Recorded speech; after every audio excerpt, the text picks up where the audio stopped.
Do what you can with what you have, where you are. Theodore Roosevelt said that once. Ladies and gentlemen, welcome to the Moving Forward Leadership Podcast, episode 62, Leadership Force Multipliers.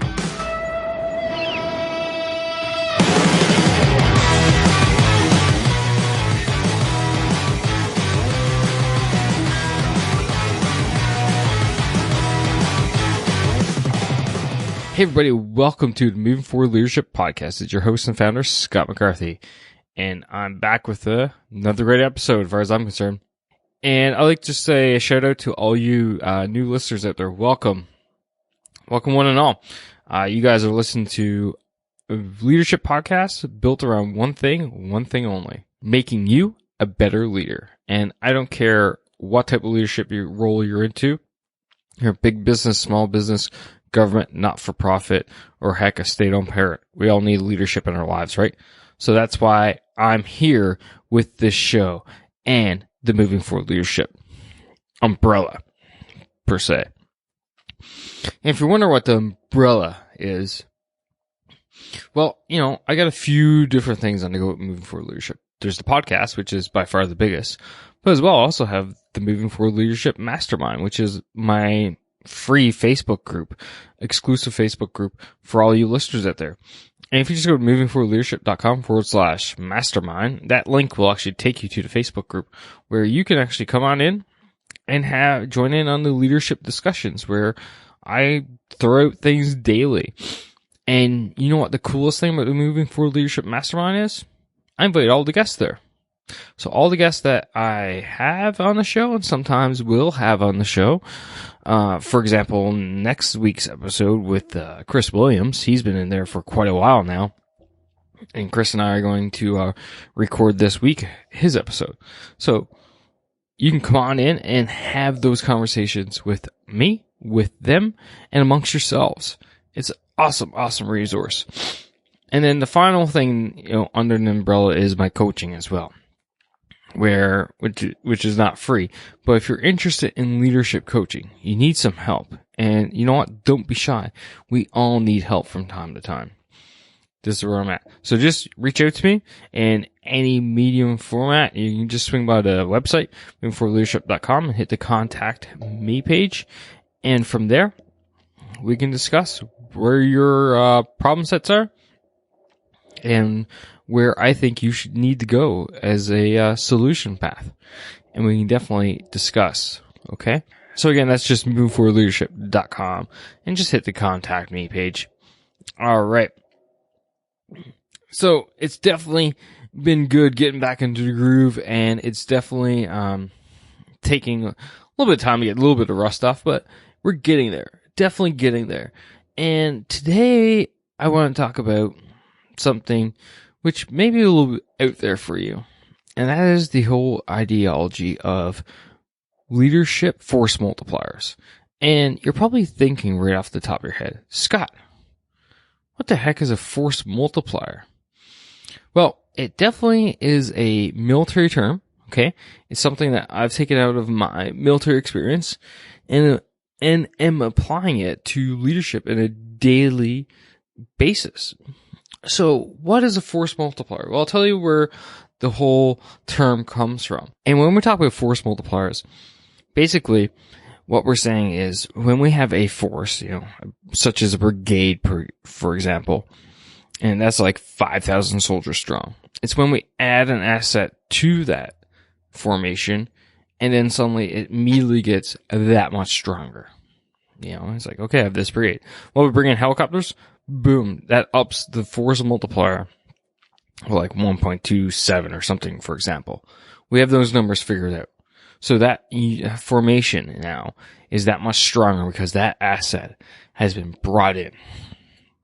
And I thought about that one day. I'm like, well, don't we have those in leadership? And of course we do. We just haven't really gone out there and tried to figure them out and what they are.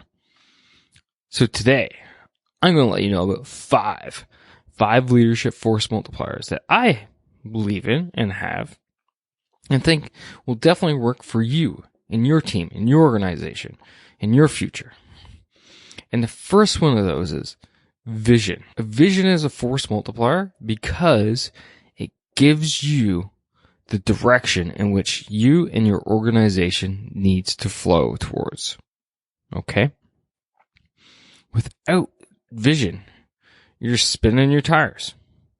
You're in a 800 horsepower rear-wheel drive sports car, and you're in a parking lot, and it's like a day like today in here in Canada where we just got dumped on with like 25, 30 centimeters of snow, and your wheels are just spinning and spinning and spinning, and you are going absolutely nowhere but in circles.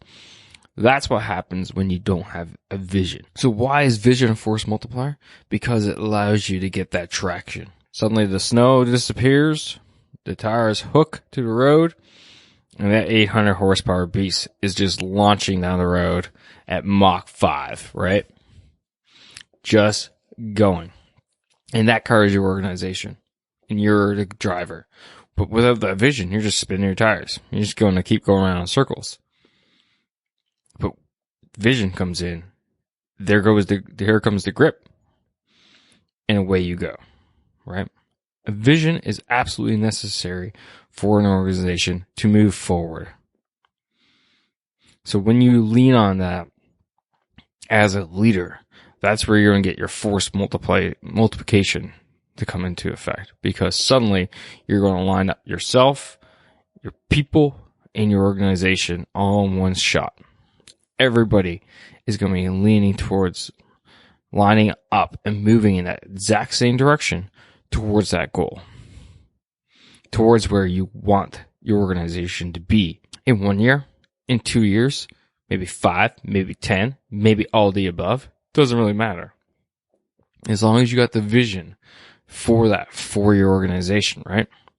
Because again, like I said, if you don't have that, no one's going to be knowing where to go. Everybody will be going off in splintered divisions, essentially, because what's going to happen is your strong people, the ones that you're going to rely on the most, they're going to basically enact what their vision is for their piece of the organization. And if yours isn't there to line them up, to make them all synced, all unison, all one, everybody's going to be pulling the car in directions. Some people are going to want to go left, some are going to go right, some are going to go straight, some want to go back left, etc., etc. Some are going to want to do donuts. They don't have you there as the driver, you and your vision as the driver. That's why it's a force multiplier, because that is going to take every single person in your team, whether that's 2 or 200. And suddenly everybody is moving towards that common goal. And then your organization will fly. So that is why vision is a leadership force multiplier. The next leadership force multiplier is delegation. And I've talked a lot about delegation in the past, and I will continue to talk a lot about delegation down the future, because to me it is absolutely one of the most crucial leadership practices of all history. And sometimes it's either the most poorly done or just simply never done at all. So what is delegation? Delegation is simple. If you're not aware what delegation is, it's basically empowering your subordinates to act, think, and decide on their own. Sounds scary. I know. A lot of people are very scared of it, especially you entrepreneurs out there. I'll let you know that all the entrepreneurs I've worked with, the number one thing which I've worked at in a leadership coaching context is their ability to delegate, because it makes sense, right? All you entrepreneurs listening there, this company that you've built, it's your baby. You have literally sweat, cried over it, maybe even blood over this thing. And it makes absolute sense why you're so power hungry to hold on every little aspect, because you are literally doing every single aspect of the company.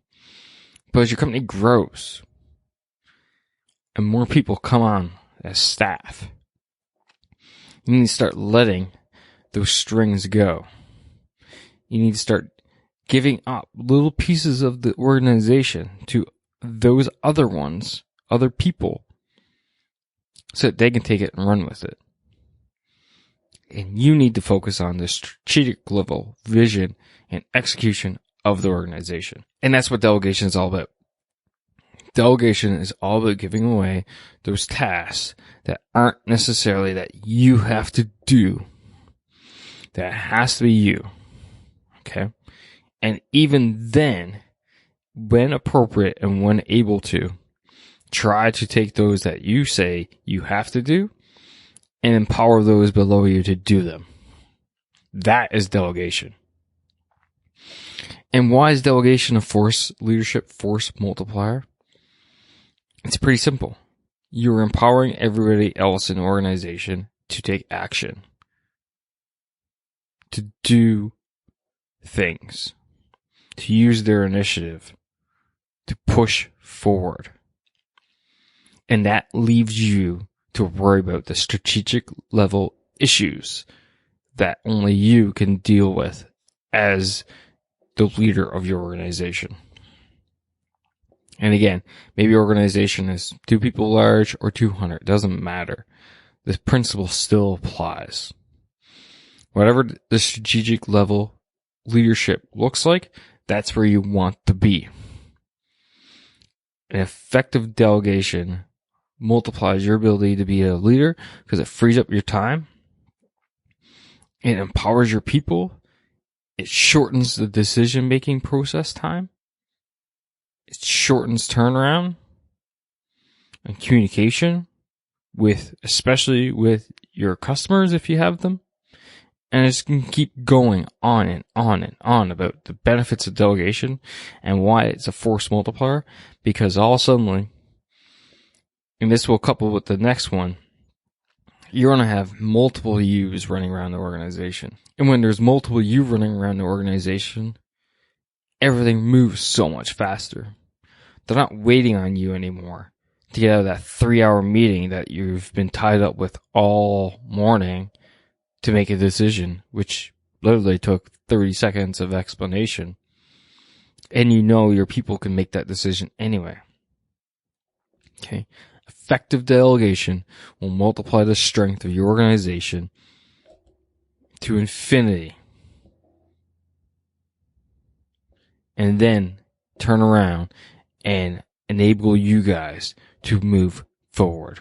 Just don't forget about it. Please God, do not forget about effective delegation. And the next thing that ties into delegation, not fully hand in hand, they are definitely, locked fingers at least. And that's training.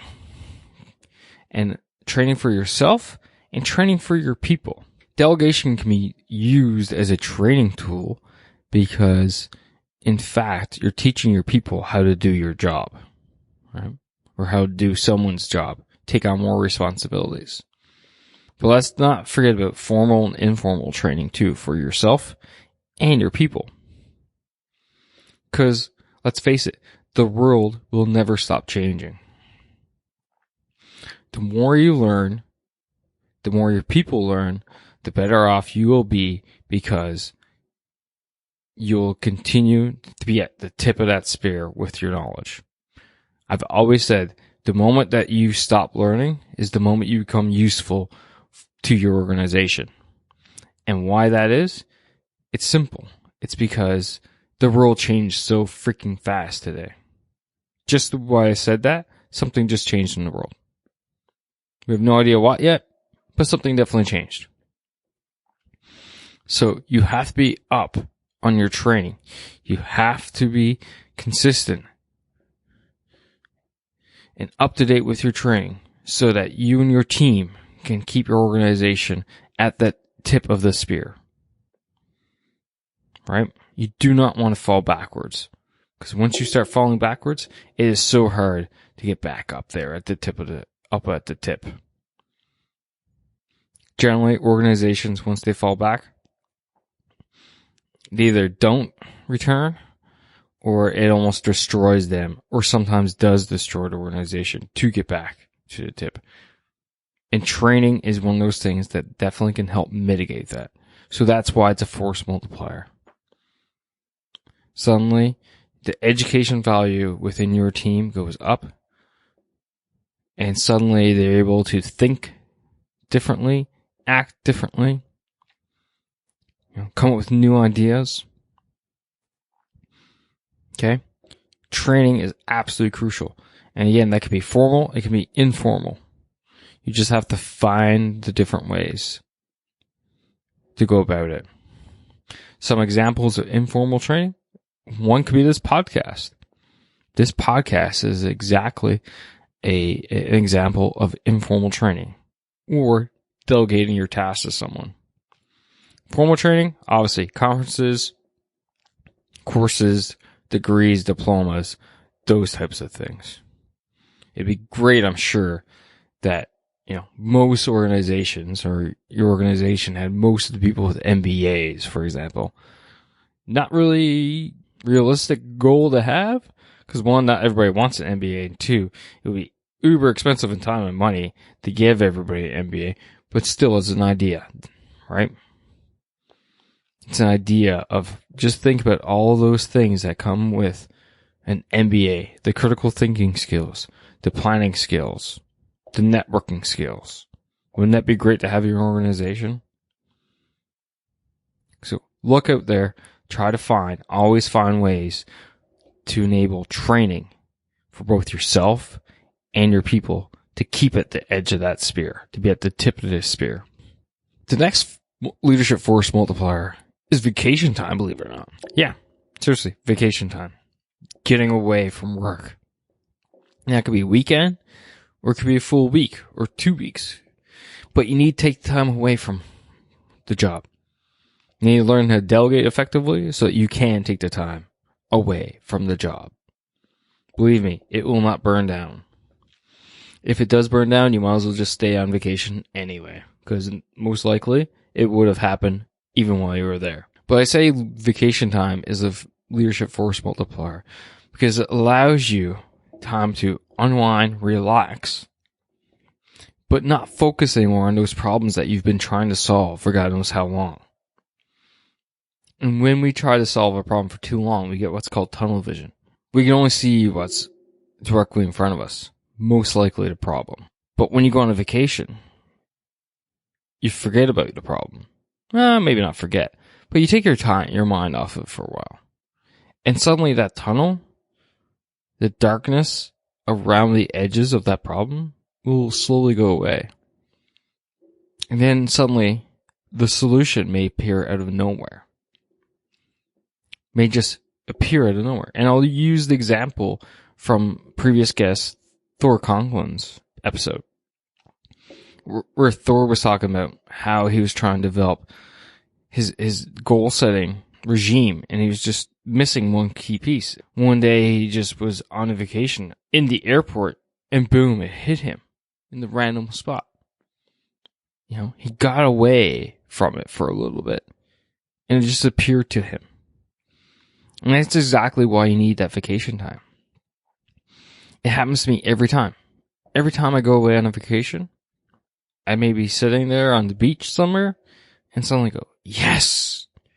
And my wife will look at me like, what? And I'll go, don't worry about it. And she'll go, no, what? And I'm like, no, seriously, don't worry about it. It's work stuff. And then I'll get yelled at for thinking about work while I'm on vacation. But it just happens, right? It just happens. So think about it. Take that vacation time. Take that break. And maybe that vacation time is only an hour at lunch. Just step away from the desk. Get out of the office. Go somewhere. Go for a walk. Go down by the waterfront. Go downtown. Go to a cafe and people watch. Don't care. Just get out of the office. Take that little mini vacation. And suddenly, things will become clearer. And then when you have clarity, the solutions flow. And when solutions flow, your organization moves forward. So that's why it's a leadership force multiplier. The final leadership force multiplier I have for you today, folks, is your health. And you're like, what? Seriously, it's your health.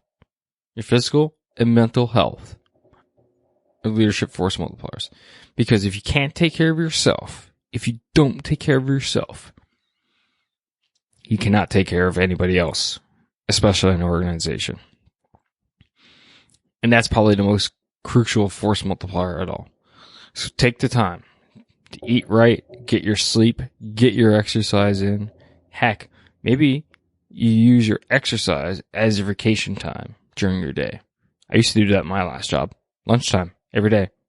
Almost every day. I'd go hit the gym. Right? And if it wasn't lunchtime, I'd make sure I get it in the morning or in the afternoon. But it's taking care of your health. And if you need some good advice, just go ahead and look up the Josiah Novak episode where we actually go into talking about physical fitness and the benefits it has in leadership. Of course, that link to the show notes, and that one and Thor's will be in the show notes. If you just go movingforwardleadership.com/62, that's where you can get the show notes, and I'll link up those 2 episodes there for you. But just circling back, health. Taking care of your physical health through exercise and eating right.